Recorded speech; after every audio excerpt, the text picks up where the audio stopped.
So for HBOT Insider, we're coming to you today from our infrared light room. We call it the red light room. So infrared lights are different than oxygen in the fact that they give you energy just like you would get energy from the sun. We all know plants get their energy from the sun, but so do humans. And it's our skin that absorbs the infrared spectrum and it sparks up our mitochondria.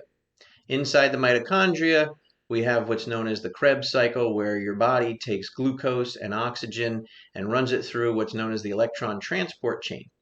The electron transport chain is responsible for creating the energy. Oxygen is the final acceptor of the electrons, and therefore, with oxygen, your body can produce around 36 to 38 ATP, adenosine triphosphates. That's your working money of energy inside every cell. But what are the electron transporters? Well, there's a few of them. Some of you may know CoQ10 as a supplement. That's an electron transporter. Without that, you cannot exchange hydrogen molecules across the membrane of the mitochondria, and therefore you cannot make energy. Your system basically runs out of sparks. So think of a car without spark plugs. I don't care how much fuel and oxygen you have, you're not going anywhere without sparks. But there's a couple other ways that you can get those sparks. Cytochrome C is also another electron transporter, and therefore light from the sun in infrared form excites the cytochrome C to drive itself back and forth across the membrane and create energy. So we do get our energy from the sun. When we get that infrared light, we get energized. People who go out in the sun and come back, they say, oh, I just feel so good. It's warm. It feels great. That's the infrared side. When you come back and say, oh, I'm burnt. I'm getting cancer. That's the ultraviolet side. So we've taught ourselves to put on clothes, wear a hat, stay indoors, use sunscreen. Unfortunately, you're also blocking the infrared light. Therefore, you're not getting exposed to the energy that we're supposed to get from the sun. Remember, we were born naked and supposed to be outside, and we're not. So we are denying ourselves that energy. Well, we use infrared lights to get that energy. So we have it here at Integrated Hyperbarics set up like a little tanning salon with our lights being set up vertically that cover about 6 feet in height. And what you do is you simply come into our clinic. We got timers here on our switch. You can choose 5, 10, 15, 30 minutes or more, and you can do several sessions. So one of the things we're going to do is just hit our timer, and boom, here come our lights. So the infrared light here is made up of two spectrums. One is for red light, which will warm you and open up your skin and allow you to absorb a little bit more energy. The other is the infrared side. That's the energy. So your eye cannot see the infrared light, but our cameras can. And I'll try to get this so you can see this nice little purple light inside here. That's the infrared, while these dots going around, these are all the red lights. So sorry the camera gets a little bogged down by it, but you can see how our little globes have the infrared light in purple, whereas our other lights are all red around it. I'm going to shut that off so it's not so bright. So why do we care? Why do we need that energy? Well, again, think of how you were born. You were born to be outside in the elements. So your body is set up to see infrared light both at the morning and the evening time, sunrise and sunset. Why do we all still flock to places like Key West to watch the sunset? It just feels so good. Why does it feel so good? Well, part of the circadian rhythm is that we're supposed to wake up in the morning and we're supposed to see the sunrise. When we see that sunrise, it starts to turn on chemicals and turn off chemicals. Sunrise will turn on your chemicals of the day. Things like testosterone, your bowels, but it will also stop your nighttime chemicals like melatonin. So we wake up, we see the sunrise, we shut off our nighttime chemicals, we get our body moving, we turn on our daytime chemicals, and now we're at our high alert. We go through noon, we get our blue lights from daylight because now the sun looks white in the sky. We have good coordination, good reaction time, cardiovascular efficiency, and muscle strength. And then what happens? Sunset. And as the sun starts to set, we start to turn everything back off. Melatonin starts secreting again. Bowel movements get suppressed and we get into our deep sleeps. This is known as the circadian rhythm. You deny yourself infrared light, you shut down the circadian rhythm.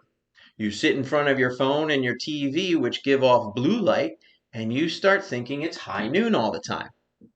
Why do they sell you blue light blocking glasses? So you can use your phone at night and not have your body think it's midday. But that's not right because you're also not sleeping. You're not seeing the red light to start secreting those nighttime chemicals. You have to allow that cycle to happen. Now, can you use the infrared light only at sunrise and sunset? No, because even when the sun is at high noon, it's still emitting infrared light. You just see the red color at night and in the morning. So your body knows, oh, I'm mostly getting infrared light. I should wake up or shut down.